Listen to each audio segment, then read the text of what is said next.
Magnus, those interim dates work for you? Sorry, which? They're on Slack. Okay.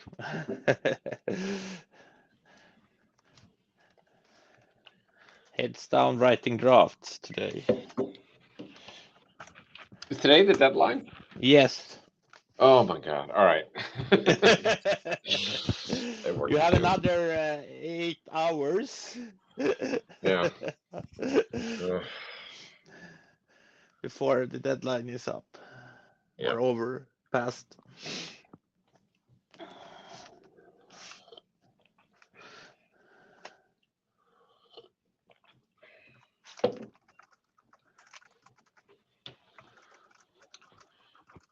Alrighty. Well,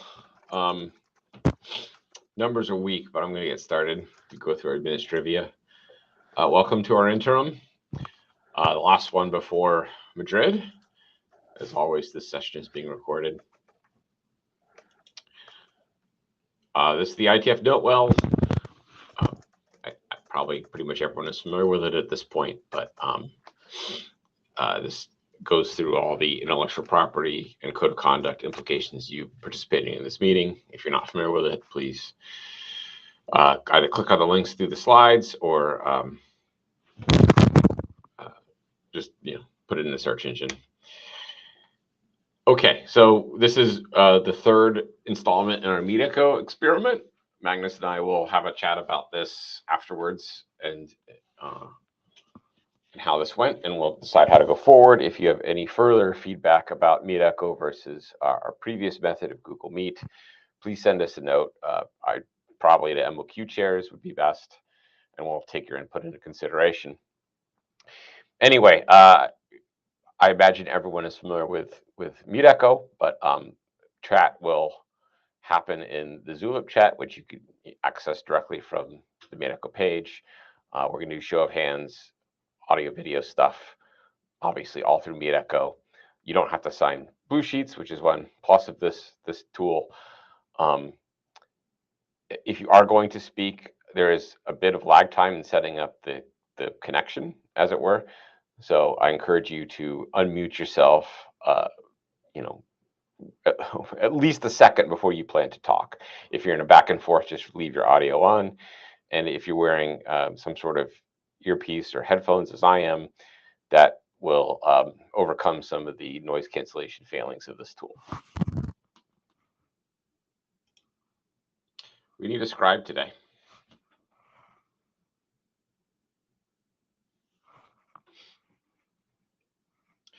And as Alan just indicated, if you choose to use our Slack, that will just appear here in the mock chat. So I guess you could do that too if you really don't want to use the Zulip that's in this window. Alan? I'm just going to note that there are only 2 non-chair, non-editor participants in this meeting. So one of you guys figure out who's going to be the scribe. That's Will. I'll scribe. It's just every time I hit the note-taking tool here, I lose the slide. So can you post a link somewhere that's the actual note page? Yeah. Magnus, can you take care of that? Done. Thank you. Thank you. All right, this is the agenda for today. The editors wanted to try to, it is the draft deadline. So the editors wanted to get a few more things into draft 13 before they cut it. Once again, draft 13 is not going to be an interrupt target in Madrid. We're going to stick with draft 12. And then we're going to follow up on the new group discussion that Suhas led last time. Apparently, Alan and Suhas have synthesized a potential solution to that use case, which Alan will present. Then Victor has an alternative that he will present. If either of you gentlemen could upload your slides to Data Tracker, that would be great, so people can follow along. And then for that 20-minute period, we're going to just have clarifying questions only, and the jokes about that. And then we'll just, once both are out on the table, then we'll have a discussion and see where we want to go, where we want to take it to Madrid. on the subject of Madrid, today is our deadline to submit agenda requests. So if you would like some time in Madrid to talk about something to the working group as a whole, please send an email to MOQ chairs today. I sent out an email with some topics that we thought would be good for the broader community. If you have any thoughts about things like delivery timeout or security or so on, those would be great things to open in the broader set of the broader audience. Would anyone like to bash the agenda?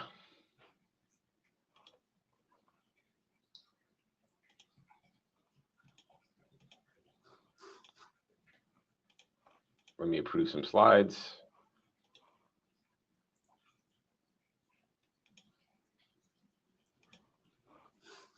I'm not seeing Alan's slides or an approval thing for Alan's slides.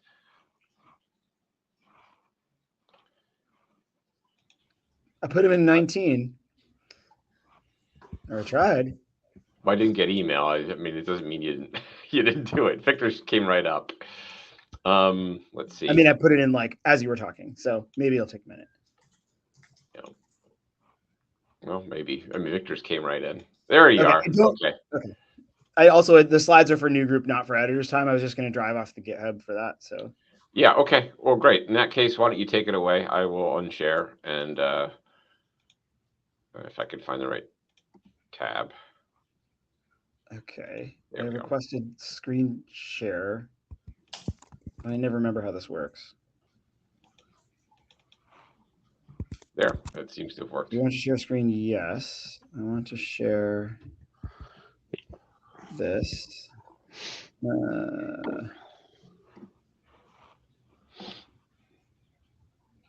Okay.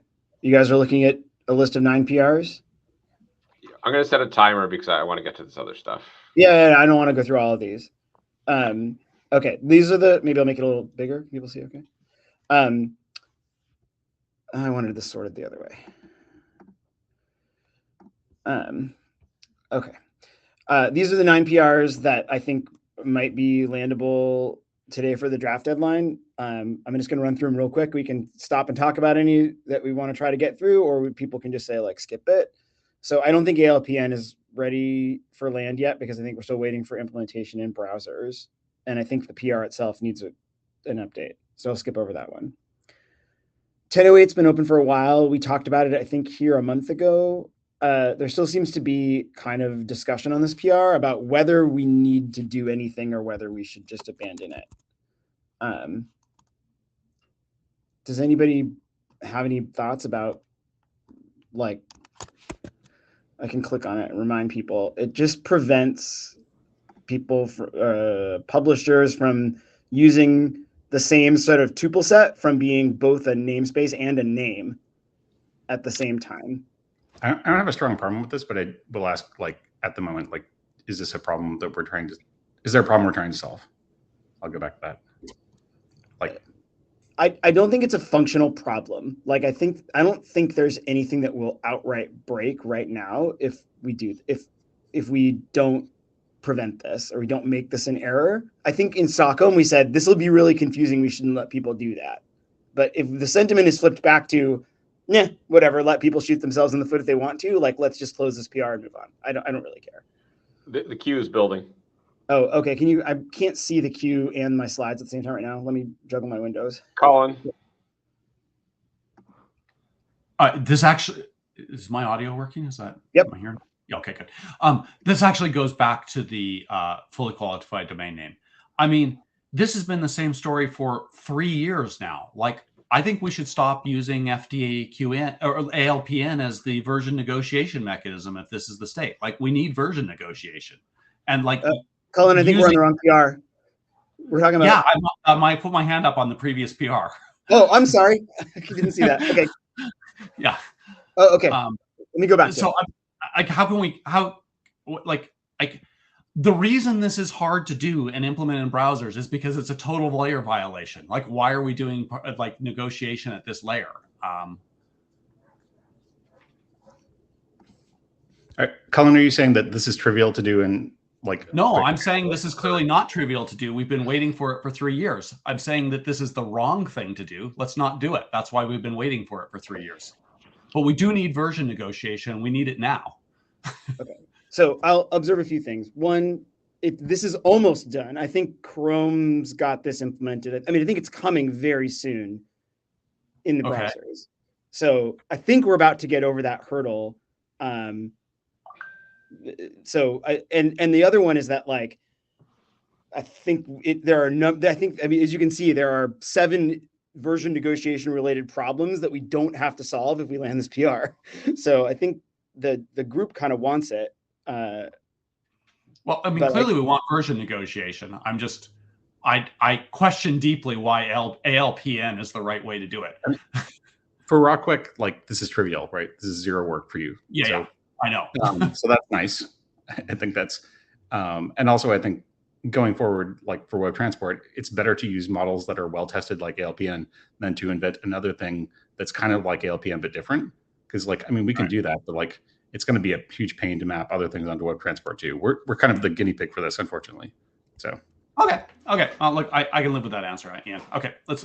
But I mean, yes, would I like to shove this forward faster? Certainly. Yeah. Will is next.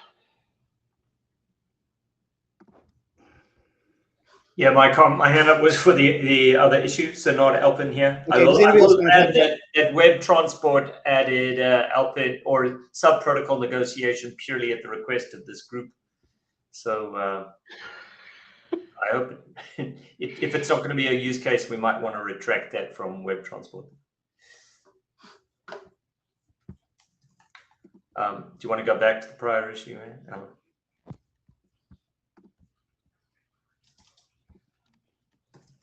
Okay, go ahead, Will. Yeah, it was just, I'd added a comment, the discussion here that we track these things separately. So if you have ABC in your track name and you have ABC in your name, they're kept as separate objects.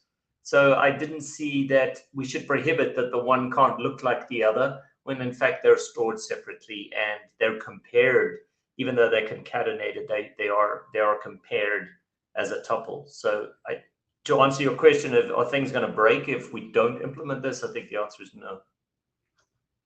Yeah, I agree. Does it? Okay, so I think that's a vote for just close and let it be there. Yeah. I see a +1 from Martin. Victor? I have comments on both of those issues on ALPN. The reason we want ALPN instead of our own version negotiation is that it is really hard to do version negotiation in band for quick protocols since you have many streams and they arrive out of order.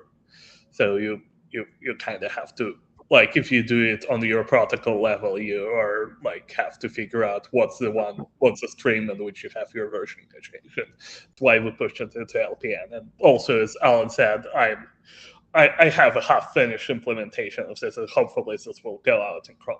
I mean, I cannot make any promises, but hopefully this will go out in Chrome this year. Regarding this, I think the idea is good, but enforcing it is more headache than worth it. So, okay, that's another vote to close. I think I don't want to spend a ton of time here. Like, does anybody want to make a passionate argument that we need to land this? Otherwise, I think we should just close this PR.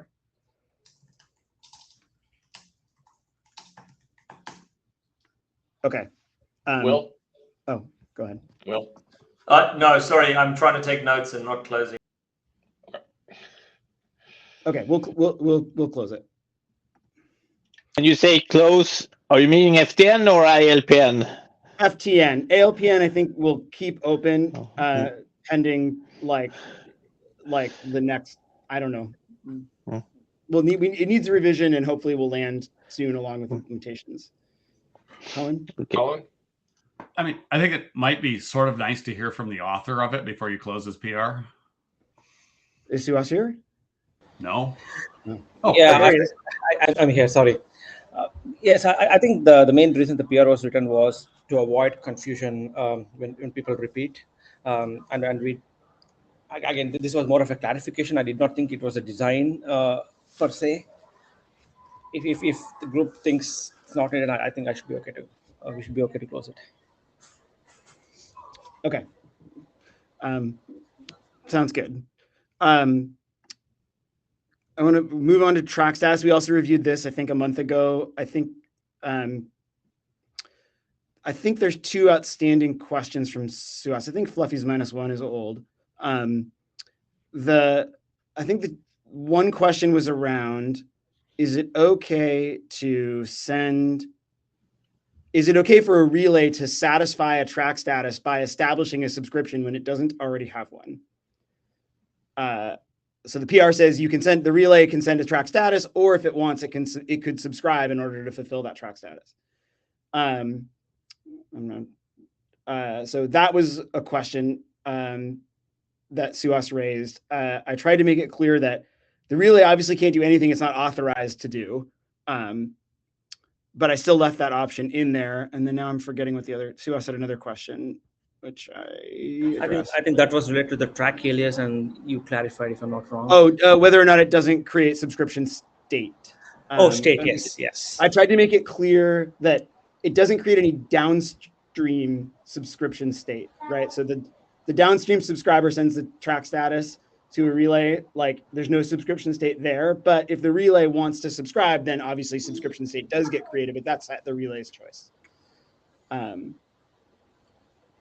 So I tried to address both of those. As a person who is trying to make related changes, landing something to tidy up track status would be helpful, or killing it. As an individual, I prefer killing it, but that's not where we're going right now. So like, I would rather at least tidy it up as this PR does and make it like somewhat consistent with subscribe, because right now it's like a whole world of different in a way that's like very confusing.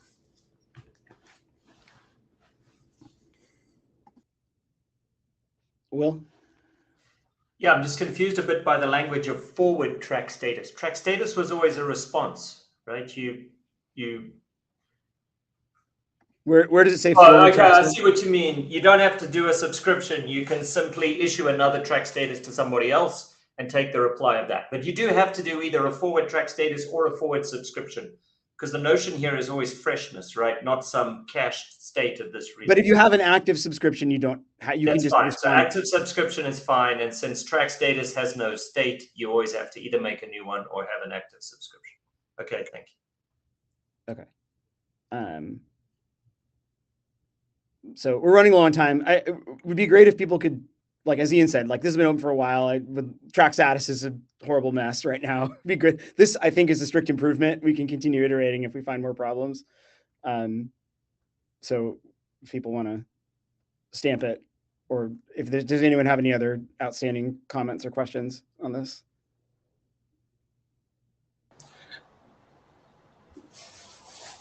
Suas, go ahead.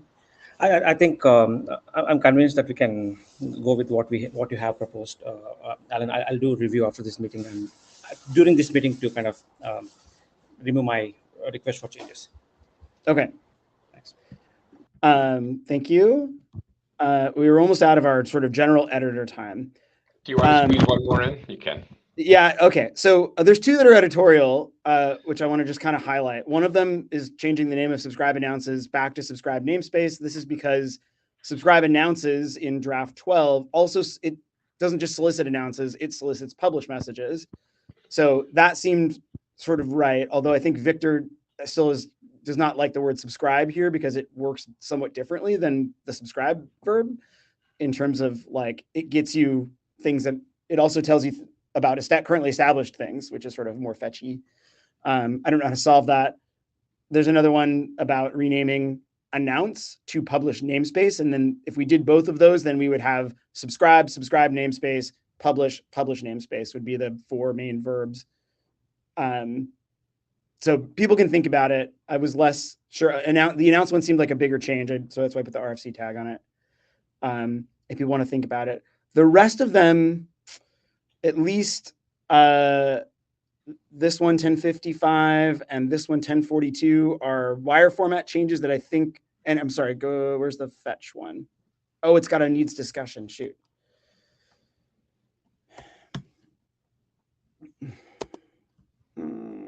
this one, 949, delta encode. So this one and this one are all like wire format changes that I think people want, at least in principle. We could land them whenever. This is not an interop target, so I don't think it's disruptive to land them today if people want to review them today and think that they're good.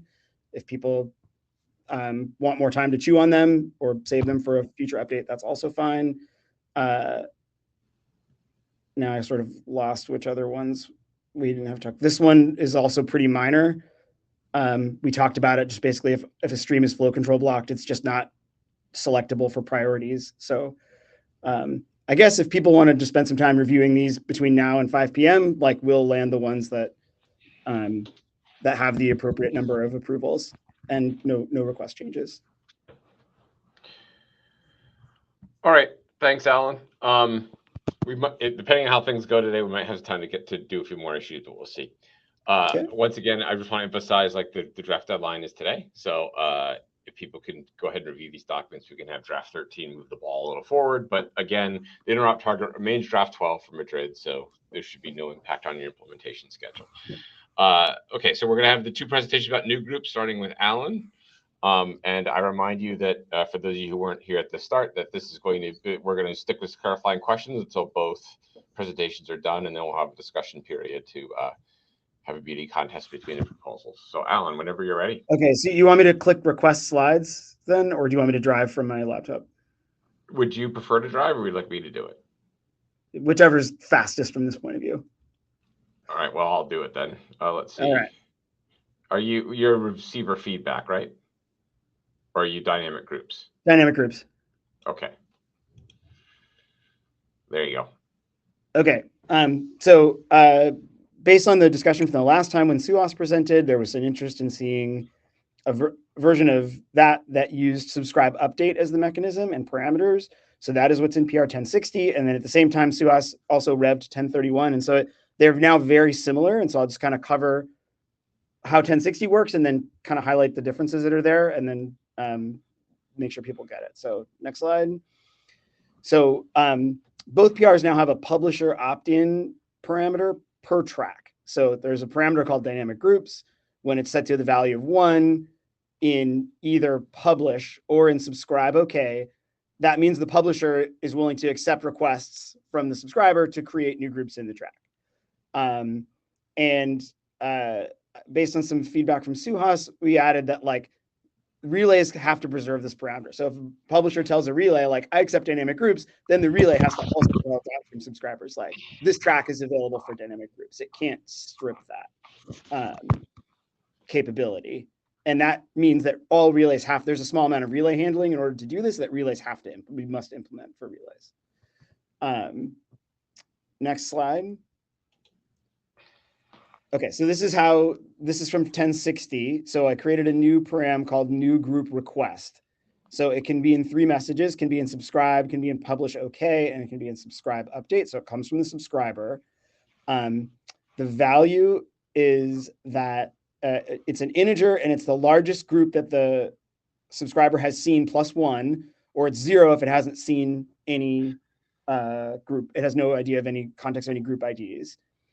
So it's illegal to send that in publish OK or subscribe update if the track did not say dynamic groups 1. It's illegal to put it in subscribe because you don't have any knowledge about whether the publisher supports it or not. But if the publisher doesn't support it, it's just going to ignore that parameter. Okay, when an original publisher gets a new group request param that is value 0, or the ID is larger than the group it's currently publishing, it should end the current group as soon as it's practical, but it has its own implementation. Like maybe there's a minimum amount of duration a group needs to exist. So it may say like, yes, I see your request for a new group, but I'm going to wait 1 full second before I generate a new one. It's sort of an implementation concern. And the original publisher is the one who chooses the new group number. There's no requirement that it be equal to the number that comes in the new group request parameter. Okay, next slide. So this is what relays, the relay handling I put in there. So a relay can have 1 outstanding new group request per track at a time. once it sends a request for a new group request to the publisher, that is outstanding until it sees an increase in the largest group from when it sent it.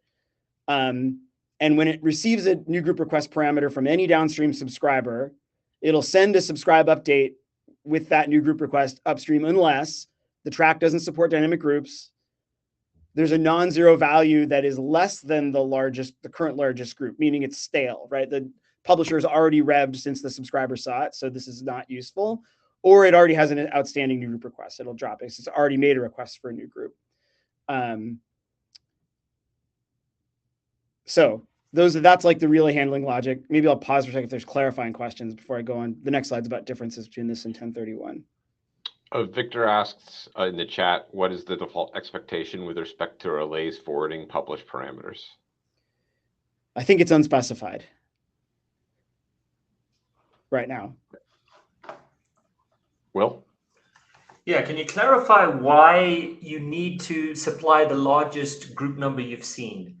I would think you can operate quite well with, you just ask the publisher who's authoritative over the latest group number, make me a new one, and you get a new one. So the reason why the number is here, it's an optimization. You're correct. It functions without it, but with the number, it makes it possible for the relay to deduplicate new group requests that have already been satisfied. So the publisher, the subscribers on group 10, it's like, I want a new group. So it says new group request 11. At the same time, the publisher's already moved to 11 and the relay sees that. Then the relay sees the new group request 11. It's like, this is 11 already exists. I don't need to do anything. And it just throws that on the floor. If it doesn't have that number, it has no context. It will send that upstream to the publisher and the publisher will be like, oh, I just made 11, but somebody wants 12, so I have to make 12 right now. So I think it's sort of a nicety, but I think if you look, that's why the publisher still has control over what the group, it doesn't have to necessarily do anything with that, with the group number that comes. If it doesn't want to. Yeah. I see, Victor, that we really should specify what to do with parameters. I think you're right. I think there's an open issue about how to have track level extensions. And I think using parameters for those makes sense. And that would require us to add some logic about like parameters need to be like associated with the track and like everyone needs to get all the parameters. Sebastian, do you want me to ask your question? How should a relay handle a request for a new group for an old or closed group? The client, I think that the relay will be able to discard that, right? If the relay has seen group 11 and it gets a request for group 10, it'll be like, yeah, that's old. I'm just throwing it away. Okay, next slide. So the difference, so Suhas, I think, took some of my language and worked it back into 1031. So I tried to just highlight what's left in the differences. So one of them is 1031 does very much what 1060 does, but does it with a message instead of a parameter and subscribe update.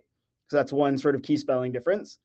1031 says it only works for established subscriptions, which means like I allowed you to include this parameter and subscribe, but that's not possible in 1031. You have to wait for the subscription to be established and then you can send an update. So that's another difference. The value is for the largest, sorry, it says observer, should say observed. Values for the largest observed group as opposed to observed group +1, which means in 1031, there's not an encoding for, I don't know what the group number is. I just know I want a new one. The language in 1060 says the original publisher must issue a new group when it receives it. And mine said should and said, you know, it may decide not to because it doesn't feel like it.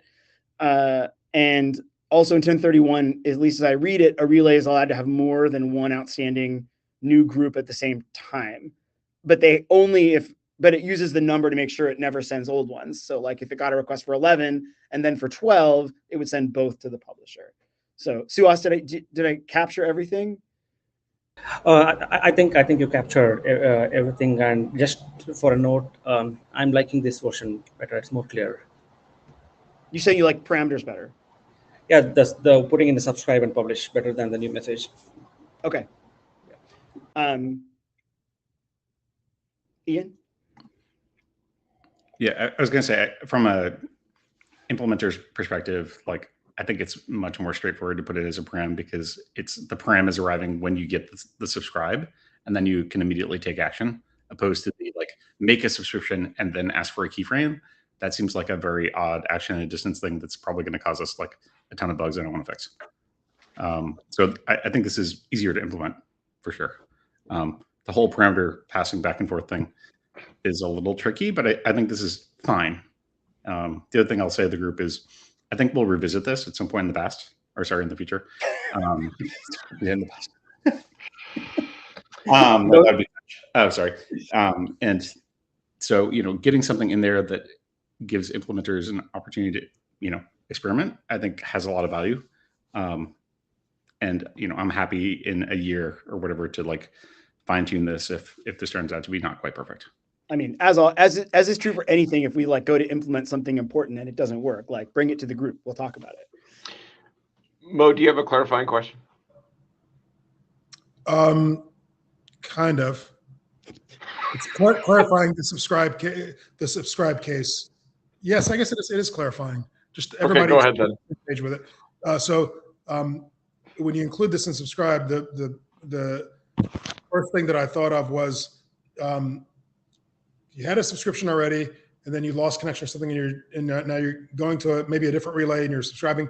So the new group that you put in is probably going to already be old, so it will likely be suppressed by the relay that you connect to. So I guess the behavior is the expected behavior in that case then that the subscriber sees that it still needs a new group, but it's a new higher group. It's getting, it asks for 10, we're on 12, and he sees 12 object 3. It's no good. I need 13 object 0. So I do another new group request. So the onus is on the subscriber to, if it includes that in subscribe, to monitor the incoming stream, and if it's not object 0, has to issue it again and just be aware that it could be ignored. The parameter could be ignored. I think what you've described is how what I have put up here would work. I don't know if there may be a way to fix it that I haven't thought of in the last 14 seconds, but I don't know. Oh, thanks, Alan. I guess that concludes the presentation. That's the last slide, at least. So let's give Victor a chance. That's how it works. I think people get it. So okay, yeah, we'll give Victor 1 and 5 minutes to present an alternative, and after that, we're going to again clarifying questions. After that, we'll have a big free for all on how to solve this use case. Victor, do you want me to drive? Sure. Do you have a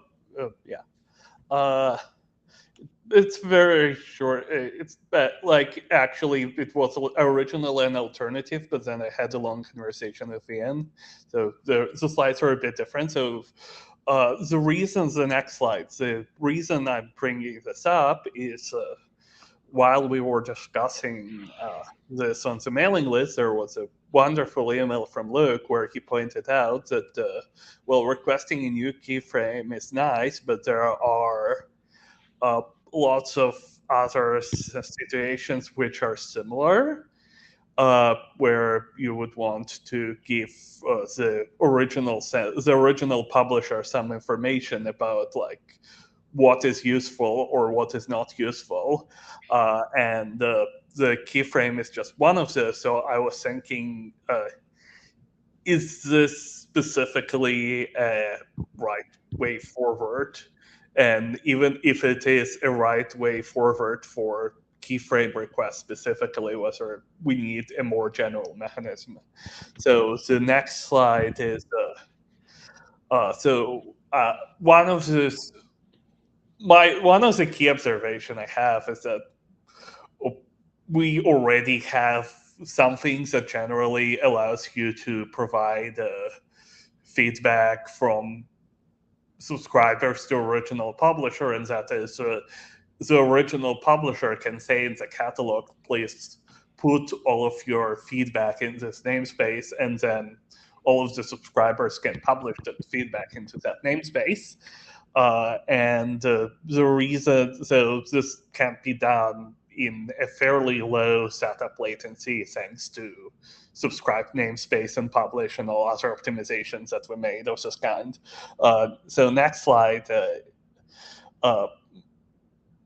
slide number 4. So my main observation is that the thing that is really nice about that approach is whatever, like, it uses existing tools, and there are many reasons it's nice to use existing tools, which is one, it introduces less complexity, and 2, it is less likely that things break. So for instance, I was looking at this Alan's slides, and I was thinking, like, this looks like if someone gets an edge case in the relay handling of new group requests, the system will generally mostly work fine, and then sometimes it will drop those requests. It would be a bug where we would never randomly drop objects, because that's like a well-trodden path. And there are other things that you can, like MOQT is optimized to deliver MOQT date objects. So making everything an MOQT object has the nice property is that we can reuse everything. But this also has a disadvantage that, well, it requires more state. So in general, any large conference has like O of n squared communication problem. So that is like, this does not scale, so you're kind of stuck with, so this is not really important. But the main disadvantage compared to, say, new groups signal specifically is that for new group signal, we understand what this means, and we understand how to deduplicate this, and we can get relays to deduplicate this, whereas in this case, everyone would have to send their own new group request object on their own track. And the original publisher can still do some form of its deduplication. For instance, it can choose to wait 200 milliseconds to make sure that it doesn't just spam keyframes nonstop. But there is no relay level deduplication. And of course, the question I have is, how important is that, given that we already partially give up scalability when we're trying to get receivers to dictate center behavior. So next slide. So slide number 5. Martin? Okay. The alternative solutions are, of course, the ones that were proposed in PRs 1031 and 1060, is that we specifically add a solution to MOQ transport for new group requests, and then we say that this is one specific problem we understand. We don't need to think of any ways how to extend it, and since this is narrowly scoped, this works, and I am personally fine with this, but my question is, if we later introduce more flexible feedback mechanisms, do we end up in a situation where we kind of duplicated our efforts? And the solution number 3, which was the one that was originally proposed, is we take something like in PR 31, except of new group requests is just send some message to the original publisher, and that message could be new keyframe request, but it could be something application specific. And this has nice upside of giving you extra flexibility, but the downside is you've just give up deduplication. So that's all I wanted to say. All right, thanks, Victor. I put myself in the queue. So okay, so obviously solution 2 is what Alan presented, so let's just leave that aside. So you've got the feedback frame and the existing mechanisms frame. Is there one you're recommending of the 2? Are you asking recommending in general or recommending for the specific problem? What change do you think we should make to the spec? Should we add a feedback frame which incorporates this, or do you just want to like not have it in MOQT because there's this other I am thing? personally saying that both one is a fine direction, And we will eventually, warp will eventually evolve to has it, making the text in something like 1031 redundant. However, I understand that warp currently does not have it, and if people believe that 1031 is something that will allow us to move forward with implementation, I'm also perfectly fine with solution 2. Okay, I'm not sure I'm parsing that correctly, but let me, before we just launch an open discussion, the one thing I did hear from the students' presentations was we have the frame and parameter solutions, and that Suhas was kind of fine with the parameter. So did anyone, in an effort to kind of narrow this down, would anyone like to argue for the frame in particular, the new group request frame as a solution, as opposed to the parameter, or are we just fine maybe dropping that consideration?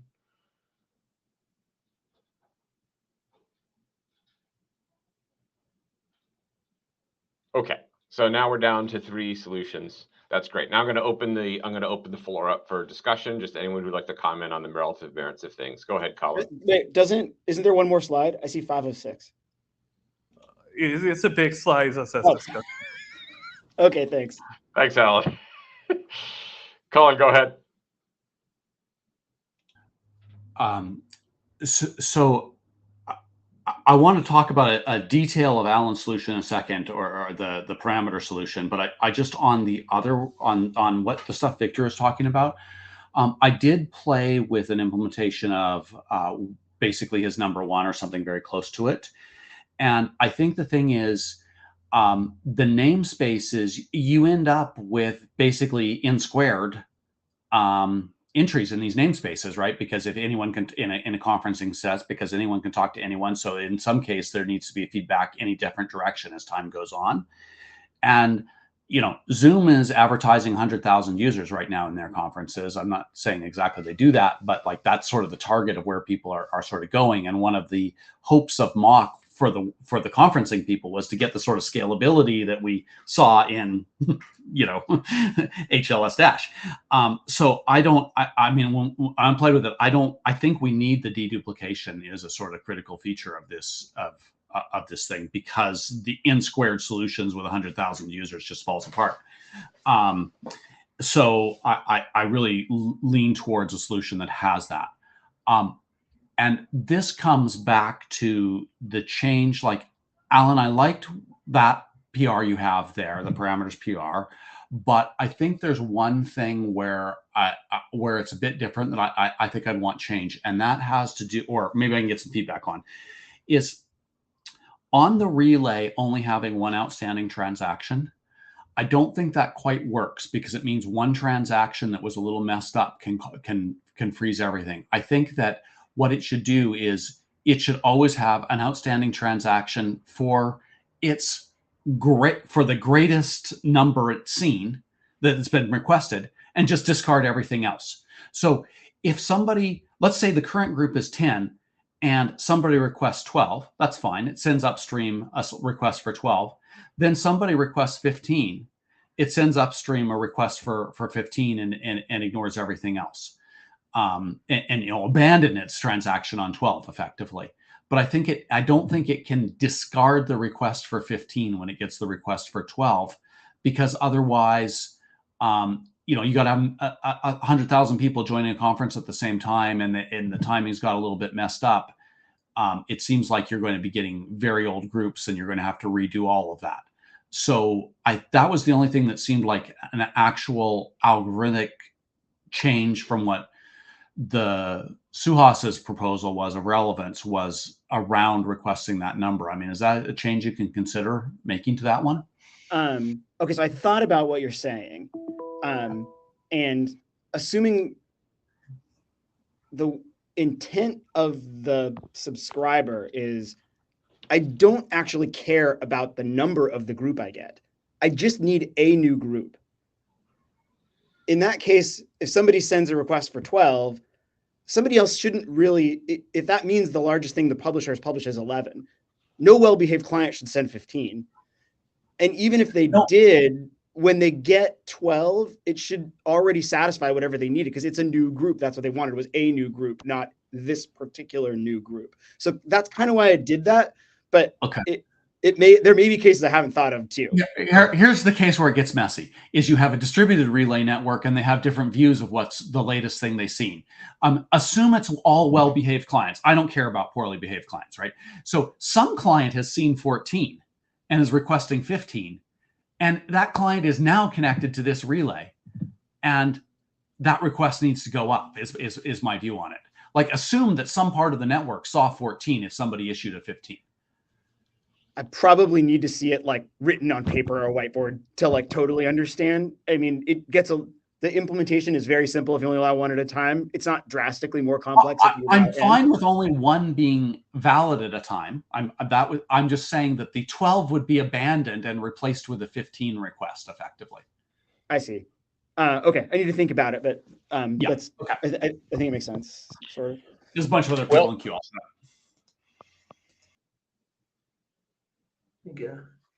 Yeah, so I'm in I think Victor's camp on this one, that I think messaging the publisher and asking for a new keyframe is a particular case that makes sense in media, but as we think of MOQ more broadly, there might be other cases where we need to go to the original publisher and ask for something or communicate. So I really like to see us implement this slightly more generically, so that it's not necessarily new group based, but it's the notion of a message that gets sent from a subscriber to the original publisher, and it can carry a payload.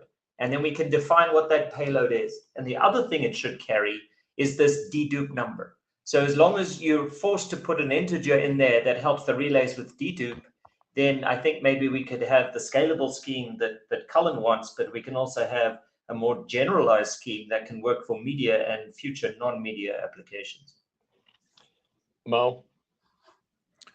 Yeah, I think I agree with Will that it would be very interesting to see the use cases for this because outside of keyframe requests, because MOQ is very good for one-to-many fan-out distribution. But if we also had the ability to use the relay network for many-to-one aggregation in general, that seems like it could be very powerful for a lot of applications that we haven't been thinking about at all, like a lot of sensor networks, things like that, where many-to-one with feedback aggregation and suppression could be very powerful. So I would, Will, if Will or anyone else, if you'd like to explore how we could make this more generic, I think 1060 is fine to land as is. Good work, Alan, for getting it into parameter form and getting through all those initial issues with the keyframe use case. If somebody wants to work with me to help flesh it out into a more generic parameter for a later PR, I think that could be very powerful for many-to-one communication.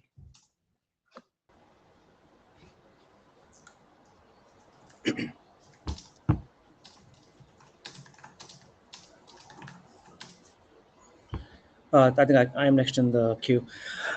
I think the high-level point here is that no matter what the receivers or the subscribers ask, the original publisher has to do some change in the data model of MOQ, which is either generate a new object or generate a new group.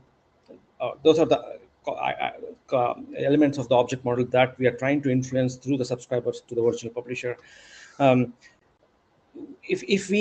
What triggers that can be a payload that says, this payload is for new group and this payload is for something else, but eventually at the end, you need to do something on the track by updating the data model of the track, which is either generating a new group.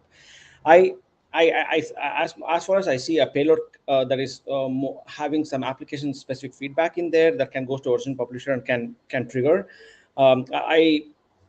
I feel like 1060 should be at a point where we have very clearly defined use case, and we have at least we have played with implementation where, especially in the conferencing use cases, especially when the active speaker switching happens, we need to see the new speaker within like 300 to 400 milliseconds of the change that happens, and something like this proves it works. And for the more generic one, I would say like go back on the drawing board and see if it makes sense or not. But this is a valid use case, and there's a need to solve this one. 1060 is a good start, and my proposal would be to kind of get that in and have it be the design session to see if making it more generic would work. And I would say the deduplication is one of the main things why this kind of a proposal is better compared to what we have experienced in the RTP kind of like in the traditional conferences, where the feedback creates quite a bit of signaling hell in the sense to kind of get, and that basically hurts the scalability of the conferences. And with the numbers we're talking about, 50K to 100K, the less the signaling that we have in the relay network is better to have the scale that we need.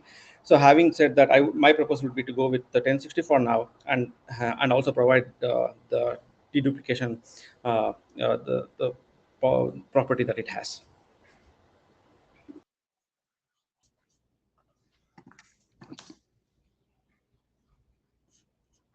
I was going to add my comments. I think I'm fine with 1060 overall. I'm concerned about having the group number in the request. I actually think like having it in the response might be better, which is like you're saying like I need to join this track now, and in the response it says like, okay, well, join here if you're not already getting that thing. But I think it also maybe goes back to, I think an issue Will filed or something, which is like there's still not quite a clear semantic for like I want to subscribe to the point at which I can join the most quickly right now, which I think is kind of what the kind of feature or functionality we're trying to achieve here is. But that's kind of an aside. So I'm okay with 1060, but I dislike all the edge cases the specifying the group ID introduces. So.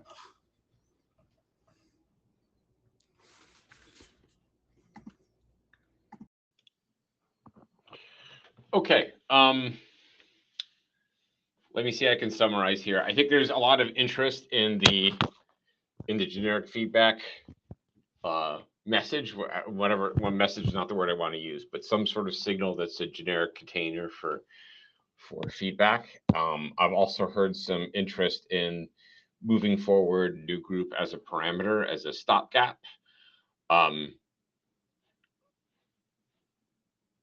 Let's see.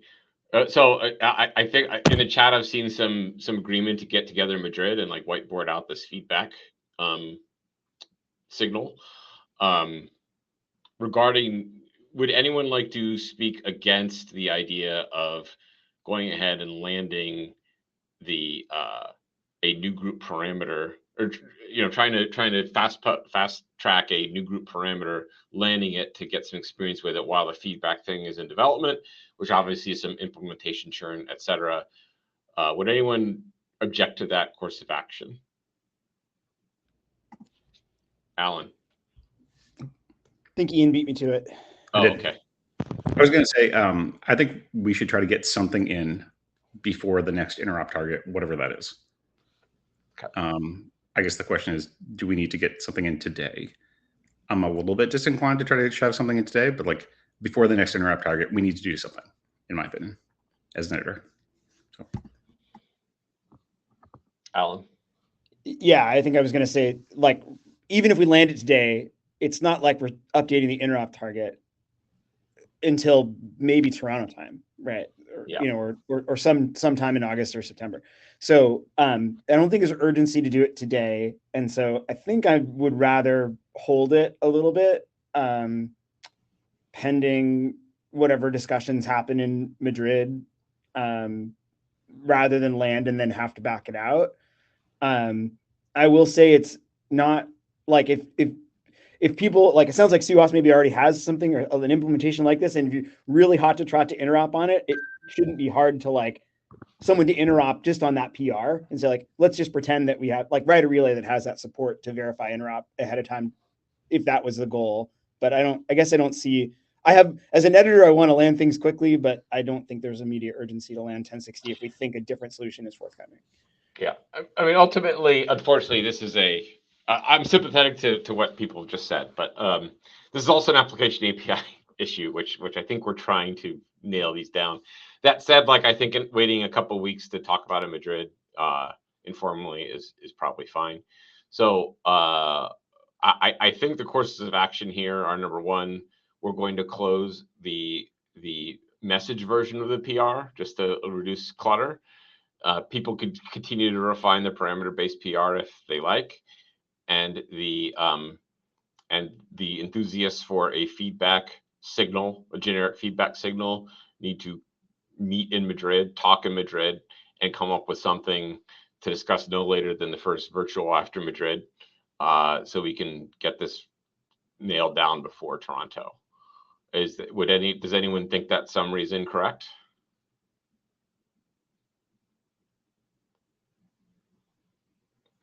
Alan suggests that maybe we have time in the second session in Madrid.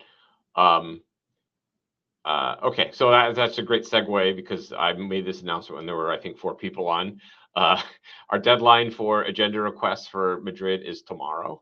So we have time remaining agenda at this point. So if there's a topic you would like to discuss, please send email to mock chairs before as late as tomorrow, and we will try to get you into the agenda.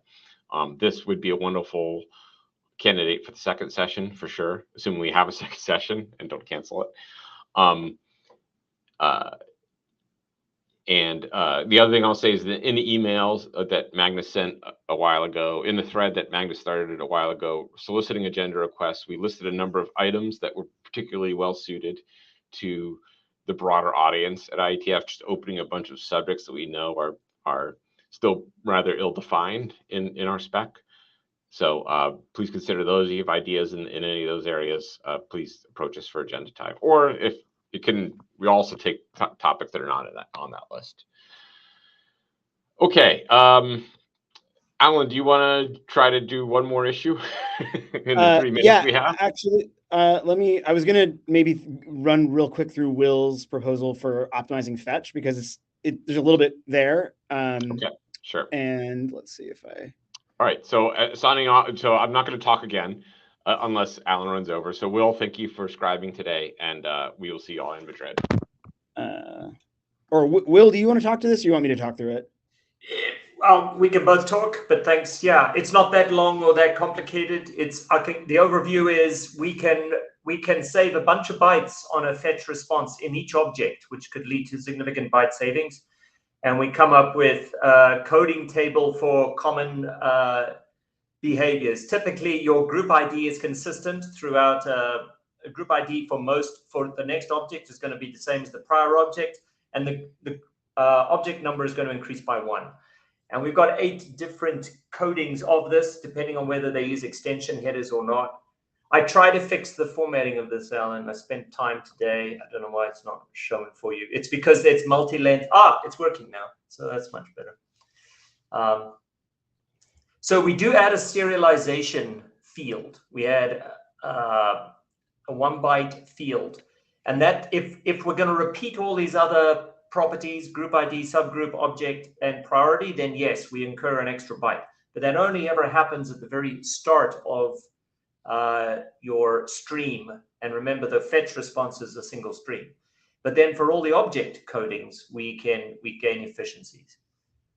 And Alan commented that there were some subgroup encodings that are not accommodated here that we might want to add to this table. So to me, the remaining issue is to formalize what are the most likely subgroup behaviors, especially for layered tracks.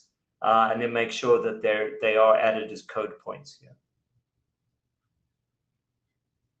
Yeah, thanks, Will. I just wanted to sort of get exactly that short description in front of people so they can kind of see what the general proposal is and can add comments and reviews on the PR. I think it's a great direction, because right now it's, fetch streams are incredibly inefficient with repeated group and subgroup and priority and 0 length extensions and whatnot. So people take a look. Cullen? Do we have so first of all, I'm in favor of something like this. This looks good. Although I really want us to look systematically at the whole picture on compression. And my suspicion, do we have any estimate of how much this improves bandwidth on fetches of something with small objects? I mean, is it 1%, or is it No, 20%? this would be in the. I did some calculations in the README of the PR about how many bytes we save. But if you got very low bitrate audio, for example, and you're putting it in a fetch, then I think it's There it says. Low bit rate audio in a fetch is a real use case for me for sure. Okay. So So we would save like 2 bytes per object in the standard case, which is, this could give me, if you got 30 objects per second, that's 60 bytes per second, which is quite a lot. Yeah, Martin knows we're out of time. So, and Colin, I totally hear you in terms of like taking holistic looks. Like, I think I don't know, in terms of optimizing the data plane, most of the ideas we have a PR now, I think. If somebody has other ideas. You're saying we have incrementally got to a holistic approach at this point. Fine. Actually, that might be a great topic to talk about in Madrid too, a little bit, just as review that. Although I feel like most compression topics are not controversial. Everyone is in favor of compression as long as it's not insanely complicated. Right. So may not be the best for big discussion time. Okay. Oh, I didn't mean in the meeting. I just meant sure. Over a beer. Absolutely. Yeah. All right. Thank you, guys. Thank you, Bob. All right. Thanks, everyone. Thank you.